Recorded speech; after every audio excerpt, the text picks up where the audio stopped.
نبی کریم صلی اللہ علیہ وسلم کی خدمت میں ایک مرتبہ جبریل امین حاضر ہوئے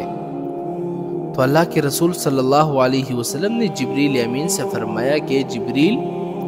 مجھے ذرا جہنم کے بارے میں بتاؤ۔ تو جبریل امین نے عرض کیا کہ اللہ کے رسول، جہنم کو اللہ تعالیٰ نے پیدا کیا اور پھر اس کو 1000 سال تک جلایا گیا، اور یہاں تک اس کو جلایا گیا کہ اس کی آگ سرخ رنگ کی ہو گئی،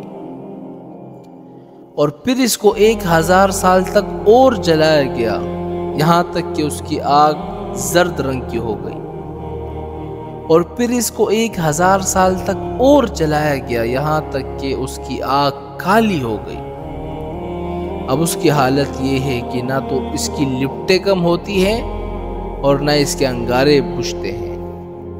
یعنی آپ لوگ جہنم کا اندازہ اس طرح لگا لیں کہ ایک مرتبہ اللہ تعالیٰ نے جبریل امین کو مالک جہنم کے پاس بھیج دیا، جو جہنم کا مالک تھا،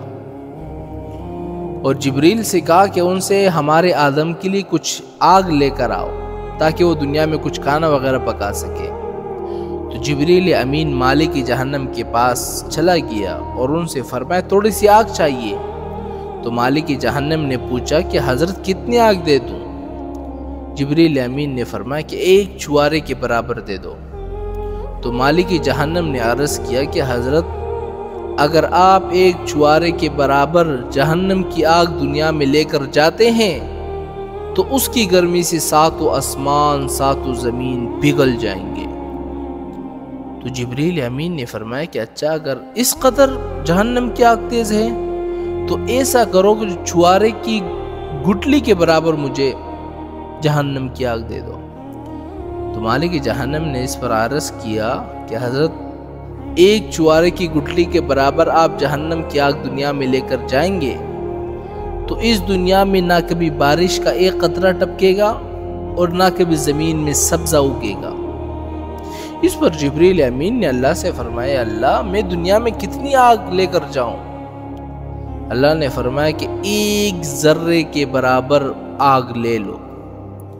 جبریل امین نے جہنم کی آگ کا 1 ذرہ لے لیا اور اس ذرے کو 70 مرتبہ نہر میں غوطہ دیا، بجھایا اور ٹھنڈا کیا۔ اس کے بعد اس کو دنیا میں حضرت آدم علیہ السلام کے پاس لائے، اور دنیا کی جو سب سے بلند اور مضبوط پہاڑ کی چوٹی تھی اس پر اس کو رکھا گیا، اور اس وقت اس ذرے کے اندر اتنی گرمی تھی کہ اس ذرے کی وجہ سے وہ جو سارا پہاڑ تھا نا وہ پگھل گیا، اور وہ ذرہ نیچے جاتے جاتے جاتے واپس جہنم میں گر گیا۔